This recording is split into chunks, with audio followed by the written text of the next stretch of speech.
Assalamualaikum warahmatullahi wabarakatuh. Bismillahirrahmanirrahim. Alhamdulillahilladzi arsala rasulahu bil huda wa dinil haqq liyukhirahu ala dini kullih wa kafa billahi shahida. Ashhadu an la ilaha illallah wa ashhadu anna Muhammadan abduhu wa rasuluh la nabiyya ba'dah. Allahumma salli ala rasulillah wa ala alihi wa sahbihi wa mawalah. Amma ba'd. Pertama-tama, marilah kita panjatkan puja dan puji syukur kehadirat Allah Subhanahu wa taala karena atas nikmatnya kita semua masih bisa mengikuti pembelajaran pada hari ini.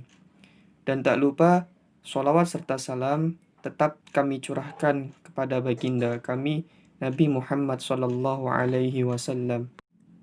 Yang saya hormati Bapak Dr. Iwan MAG selaku dosen pengampu dan teman-temanku yang saya banggakan.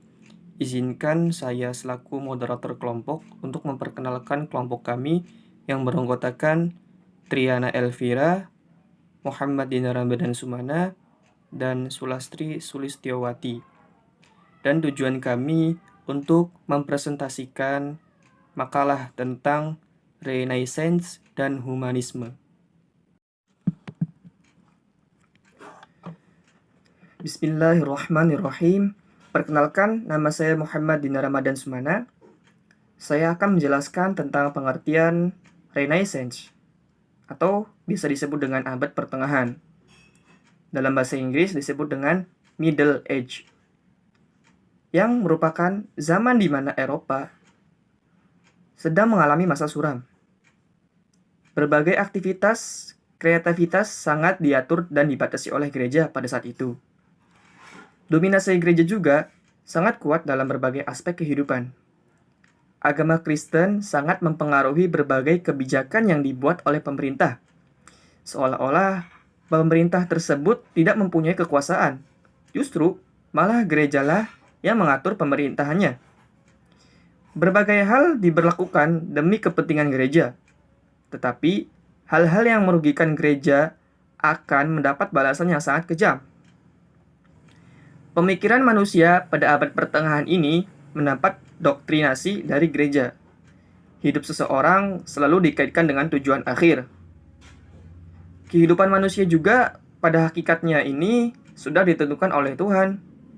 Maka dari itu, tujuan hidup manusia adalah mencari keselamatan.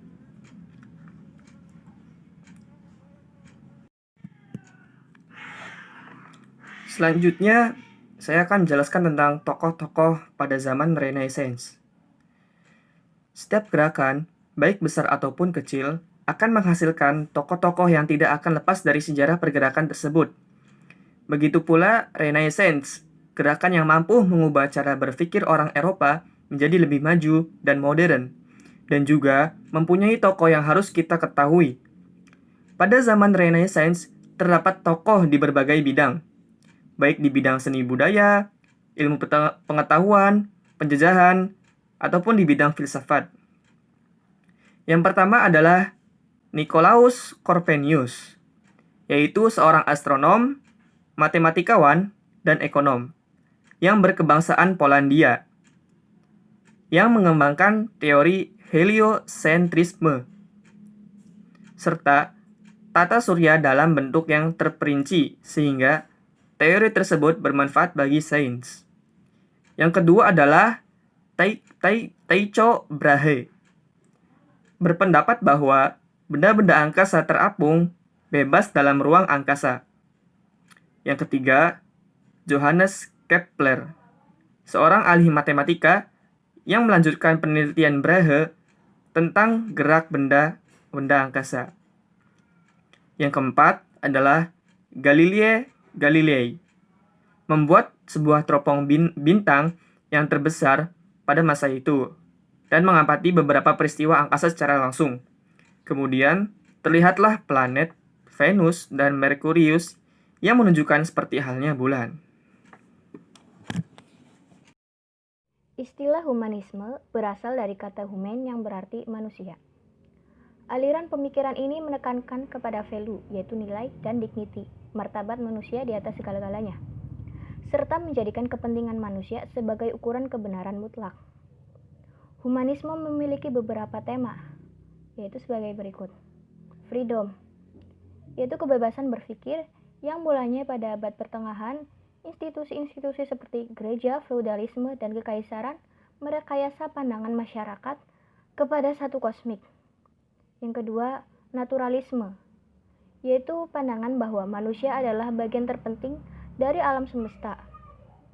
Perspektif sejarah, yaitu menemukan kesadaran untuk bangkit lewat cara penggalian terhadap nilai-nilai rasional filsafat Yunani. Mereka berusaha menemukan seni berpikir dan bertindak lewat penalaran Aristoteles dan dukungan metodologi sains modern untuk merekayasa masa depan. Pengagungan terhadap sains, yaitu kesulitan manusia lebih banyak ditimbulkan oleh kelemahan dalam memahami dan menaklukkan alam. Dari pemikiran humanisme, kemajuan-kemajuan yang terjadi di berbagai bidang sangat pesat. Karena orang-orang tidak dibatasi kemampuannya oleh aturan-aturan gereja pada masa pertengahan. Muncullah para Renaissance men yang membawa Eropa dan sekitarnya dalam kemajuan. Namun, tidak semua sejarawan berpendapat bahwa kemajuan dan kemunculan raksasa seni dan ilmu pengetahuan sepenuhnya disebabkan oleh filosofi humanisme. Kaum humanisme modern mengambil sikap kritis terhadap monopoli tafsir kebenaran.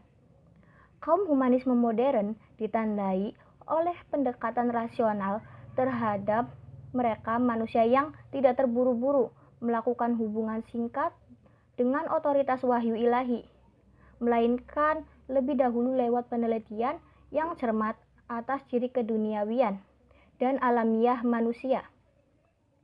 Dalam perkembangan berikutnya terdapat kelompok humanisme yang tetap memakai kata religion, akan tetapi dengan arti yang baru. Namun, sebagian besar aliran-aliran filsafat yang berkedok humanis lebih suka menanggalkan kata agama dan menggantikannya dengan cara hidup yang humanis. Humanisme kerap disejajarkan dengan ateisme, sekularisme, atau bahkan filsafat barat itu sendiri. Anggapan seperti itu tidak seluruhnya tepat, karena humanisme memiliki cakupan yang lebih luas dan dalam daripada sekedar humanisme ateistis. D. Perkembangan filsafat modern. Munculnya filsafat tak pernah lepas dari Yunani kuno, apalagi munculnya filsafat modern di tengah-tengah masyarakat. Munculnya filsafat modern ini juga sebagai sikap kritik terhadap filsafat tradisional yang tidak sesuai dengan perkembangan pemikiran masyarakat pada saat itu. Pada masa itulah kemudian dibagi menjadi 3 zaman, yaitu zaman pramodern, modern, dan postmodern. Di ketiga zaman ini mempunyai perbedaan dan ciri khas tersendiri. Yang terakhir yaitu kesimpulan. Zaman Renaissance adalah zaman kelahiran kembali kebudayaan Yunani Romawi di Eropa pada abad ke-15 dan 16 Masehi. Sesudah mengalami masa kebudayaan nasional yang sepenuhnya diwarnai oleh ajaran Kristiani. Sedangkan istilah humanisme berasal dari kata human yang berarti manusia. Aliran ini menekankan nilai dan martabat manusia di atas segala-galanya.